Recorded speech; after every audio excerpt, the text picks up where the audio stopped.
Hi there, welcome to the latest episode of my 10-minute moan. The topic of this 10-minute moan is the BBC's quite outrageous instructions to its staff on who to blame for the food shortages in Gaza. I'll also cover a story with remarkable timing from the said BBC, where it does that and more. I'll talk about that later in the video. So this story was, I'll just put it up here, brought about by Spectator magazine, who came by an email that, excuse me, blows apart, as they say, the BBC's impartiality claims over Gaza. And, I do beg your pardon, the email tells the staff exactly how to report on the food shortages and who to blame. Now, there's two versions of this story. One is Israel's bad, not letting in any aid, and the other one is Hamas are bad, the aid's there, right? Now, unless you're there, you could believe either of those or none of those stories. But the BBC have gave very, very precise instructions on how their staff should deal with this story. And it's frightening. And then I'll show you proof of what happened at the same time as this email came out and what the BBC reported about what was happening in Gaza. And it's quite extraordinary. So the story in the Spectator goes, a leaked internal email from BBC executive editor reveals that the corporation has issued prescriptive instructions to staff on how to cover the humanitarian situation in Gaza. The memo titled Covering the Food Crisis in Gaza amounts to a top-down editorial dictate that discards impartiality, alleviates one side of a deeply contested narrative, and imposes a specific anti-Israel legal political framing as settled fact. The existence of the email is telling sign of how the corporation works to ensure its journalists stick to its own ideological angles.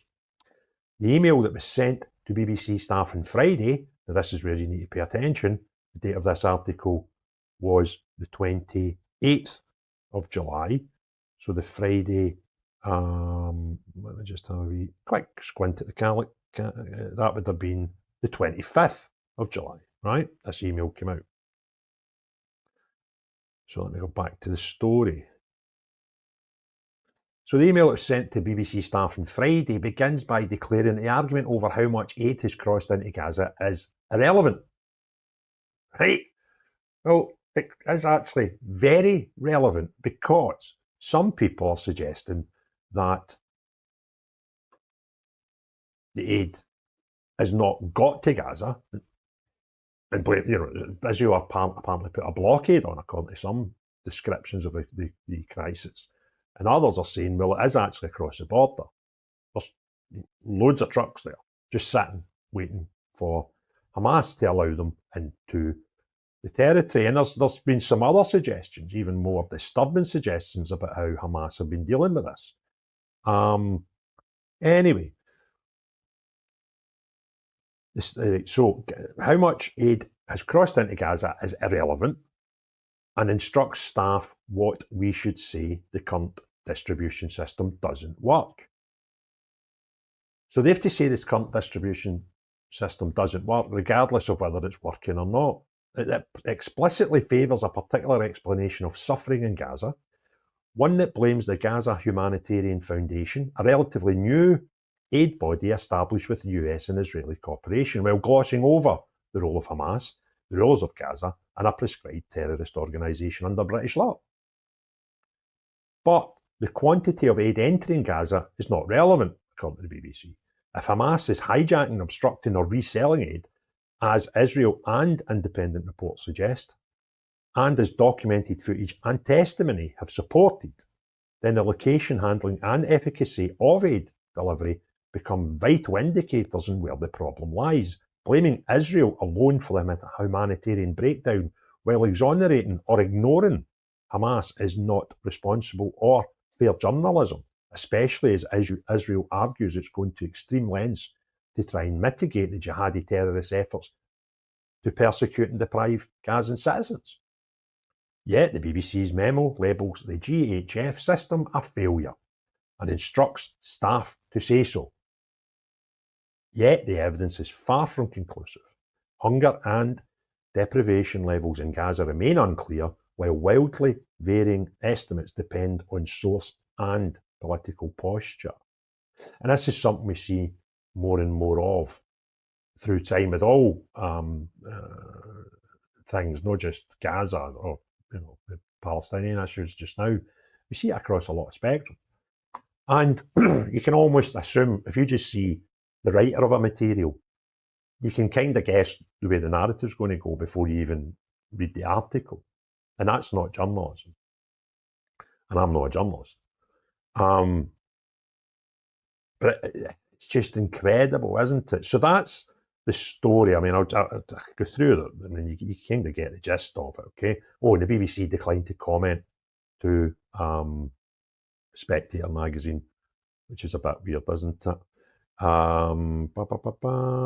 It just talks about even photography. This is important, right? When I get to the next bit, you kind of need to understand this. Even the photographic evidence used by some UK newspapers has been limited and uncertain. Photos clearly taken in the same photo shoot by one photographer linked to far from impartial Turkish photo agency showing an emaciated child. But tragic as it is, one child does not indicate a famine. And that's a fair point. And it also goes on to say that some people are suggesting some of the really thin kids you're seeing here, there are signs of other issues that may not mean there's genocide happening through starvation. So the whole story is unpleasant. Nobody wants to see children die. I mean, that's just normal, right?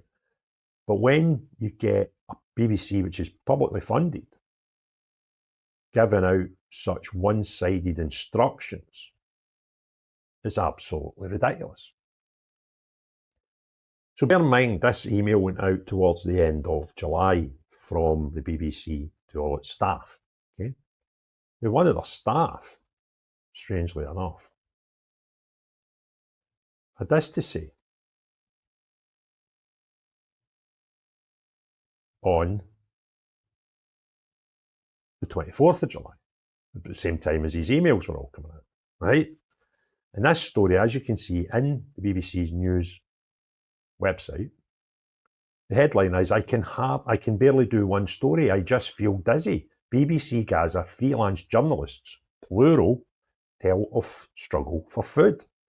So in this story, it says 3 trusted freelance Palestinian journalists, whom the BBC relies on for its Gaza coverage, have shared how they are now struggling to feed their families and often go 2 days or more without eating. All of the men have kept their cameras running, sending us vital footage, even in days where their close relatives have been killed. They have lost their homes or have been fleeing from Israeli military advances with their families. One was previously badly wounded by shrapnel from an Israeli bomb while on an assignment. He's a war correspondent. But he says that the current time is the hardest time I have lived through since I was born. It's a huge crisis for suffering and deprivation. Okay? So what the BBC are claiming here, at the same time as telling all of their staff who they're to blame for these food shortages, do a story about 3 of their journalists who are starving.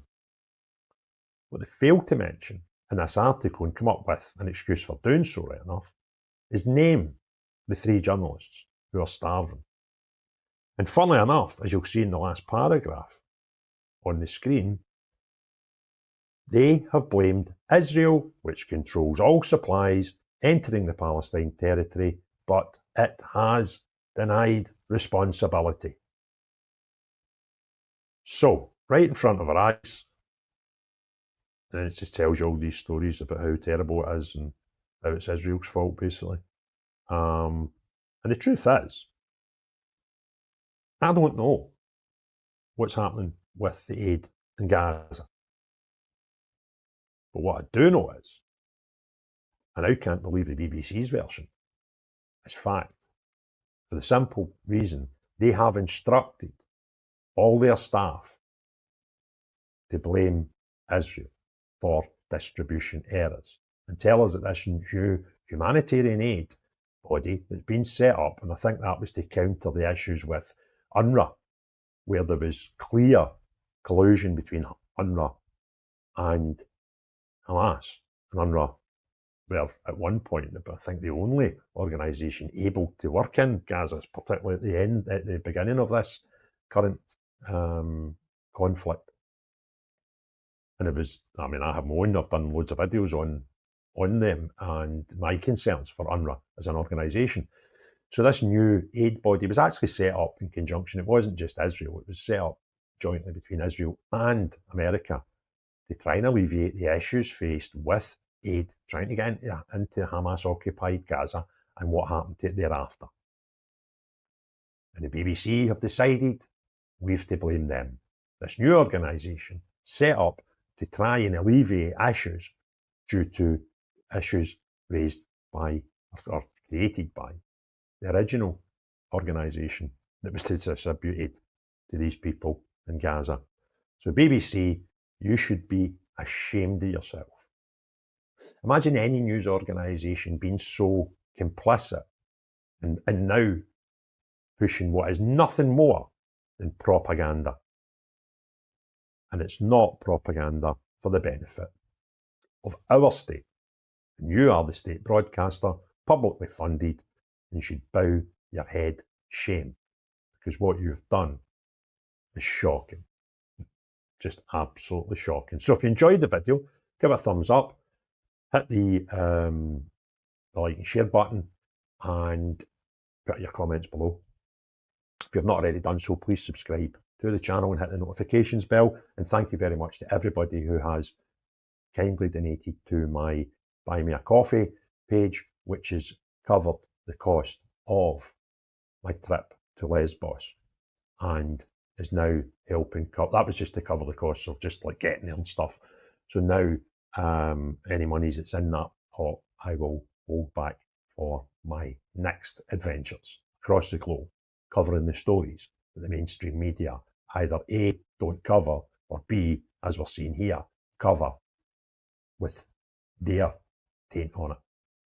And that's not the way journalism should be. And I ain't a journalist. I'm just doing their job for them.